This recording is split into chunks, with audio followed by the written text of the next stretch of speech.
देखिए, एक दूसरा हम इस प्रेस वार्ता के माध्यम से आपको अपडेट देना चाहते हैं कि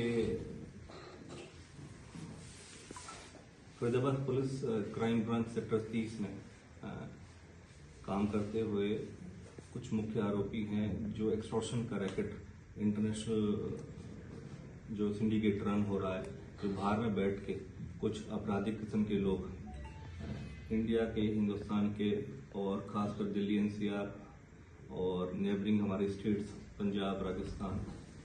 यूपी, हरियाणा के अन्य अलग अलग जगहों पर एक्सटॉर्शन का रैकेट रन कर रहे हैं। बाहर में विदेश बैठ के यहाँ के लोग, व्यवसायियों को और आम जनमानस को धमकी भरे मैसेजेस, कॉल्स और अन्यथा अलग अलग ऐसे प्रारूप से जो धमकी भरे एक्सटॉर्शन कॉल्स करते हैं और इस तरीके की गतिविधियों को अंजाम दे रहे हैं। उसमें एक बड़ी कार्रवाई करते हुए Faridabad police crime branch sector 30 ने ऐसे उसमें मुख्य तौर पर 3 ऐसे आरोपियों को जो इस सिंडिकेट का हिस्सा था और ऐसे वारदात को अंजाम देते उनको पकड़ने में सफलता प्राप्त करी है। मुख्यतः इसकी पृष्ठभूमि इस प्रकार से है कि फरीदाबाद के अंदर किसी एक व्यवसायी को काफी समय से थ्रेट प्राप्त हो रही थी बाहर बैठे कुछ ऐसे आपराधिक किस्म के लोगों के द्वारा, और उनसे काफी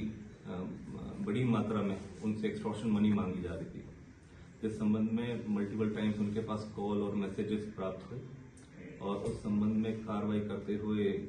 जो हमारी कमिश्नर पुलिस हैं श्री सत्येंद्र गुप्ता के मार्गदर्शन निर्देशन में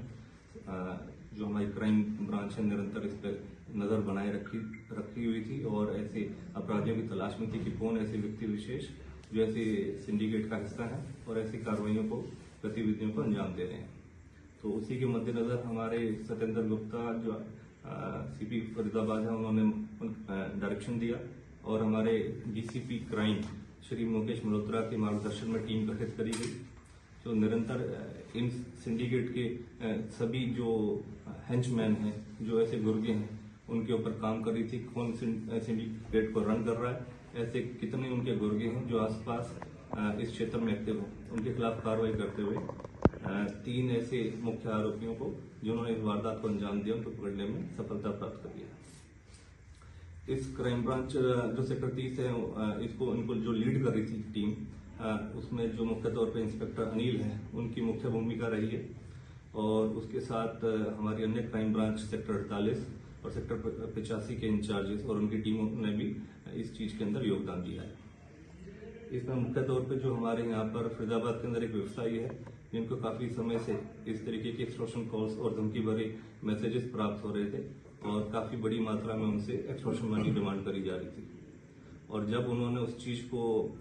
नहीं माना तो काफी समय बाद जब पुलिस को उसमें इतला करा गया तो पुलिस ने उस पर तुरंत प्रभाव से कार्रवाई करते हुए केस रजिस्टर्ड करा और उसमें देखने में ये आया कि कुछ दिन पहले उनके घर पर एक्सटॉर्शन एक लेटर भेजा गया और उसके अंदर कुछ एम्यूनिशन था, गोलियां थी, जो थ्रेट लेटर था उसके साथ। उस पर कार्रवाई करते हुए पुलिस ने उसकी संगीन तरीके से जो टीम काम कर रही थी उनको पकड़ने में कुछ दिनों बाद उनमें सफलता प्राप्त करी है और मुख्य तौर पर जब इन्होंने जो धमकी दी थी उसके बाद एक और वारदात को अंजाम देना था। अगर इनकेस अगर ये धमकी देने के उपरांत अगर एक्सटॉर्शन मनी नहीं देते तो शायद ये कुछ और संगीन वारदात को अंजाम दे सकते थे। उसी दौरान जब पुलिस रिमांड पर इन मुलजिमों को लिया गया तो जब रिकवरी करने के लिए गई तो उस दौरान पुलिस अभिरक्षा से भागने की कोशिश करी थी और जिस दौरान पुलिस के ऊपर जो पुलिस का वेपन छीन के इन्होंने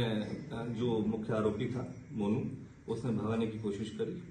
और उसी दौरान पुलिस के ऊपर फायरिंग करते हुए जब वो भागा तो पुलिस ने अपनी सेफ्टी इंश्योर करते हुए उसको वार्निंग फायर दिया, रोकने की कोशिश करी और उसी दौरान उसको भी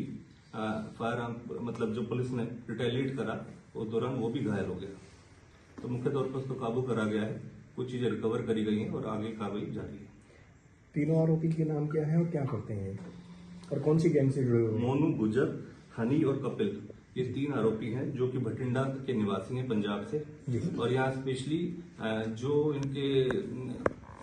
जो विदेश में बैठे आका हैं और जो विदेश में बैठे ऐसे क्रिमिनल जो माइंडसेट के और जो सिंडिकेट को रन कर रहे हैं उनके कहने पे ये वारदात करने यहाँ पर आए थे। ये गैंग कौन सा था भाई साहब? लॉरेंस बिश्नोई गैंग है या फिर और किसी गैंग की बोल रहे हैं? देखिए, ये जो गैंग है, इस चीज का मैं नाम ना लेते हुए, जो ऐसे आपराधिक पृष्ठभूमि के लोग हैं जो आमतौर पर इस तरीके की वारदात को अंजाम दे रहे हैं, विभिन्न अलग अलग स्टेट्स में, दिल्ली एनसीआर के अंदर अलग अलग जगहों पर इस तरीके की सिंडिकेट को रन कर रहे हैं और एक्सटॉर्शन के रैकेट को रन कर रहे हैं। तो ये काफी ऐसे जो गैंग्स रन हो रहे हैं, उनके खिलाफ ये एक कड़ी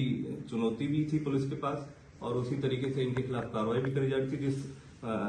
एवज में इनको पकड़ा गया है, जो ये इंटरनेशनल बाहर विदेशों में बैठ के इस तरीके के गैंग्स को रन कर रहे हैं। मुख्य तौर पर ऐसे लोगों का नाम लेना ठीक नहीं है। इनकी क्रिमिनल हिस्ट्री क्या है तीनों की? और जो मोनू है, इसमें मुख्य जो इनका हेंचमैन था इस गैंग का, उसके ऊपर 4 केस हैं किडनैपिंग, आर्म्स एक्ट के, और जो हनी है उसके पास डेकोइटी का केस है, और जो उसके साथ दूसरा कपिल है, इसके ऊपर भी एक व्हीकल थेफ्ट का केस है। तो यही बेसिकली एक जानकारी थी, जो आगे अब इनको पुलिस रिमांड पर फर्दर और भी आगे कार्रवाई कर रही है पुलिस, और भी जो अन्य लोग हैं जो इस सिंडिकेट का हिस्सा है, उनको जल्द से जल्द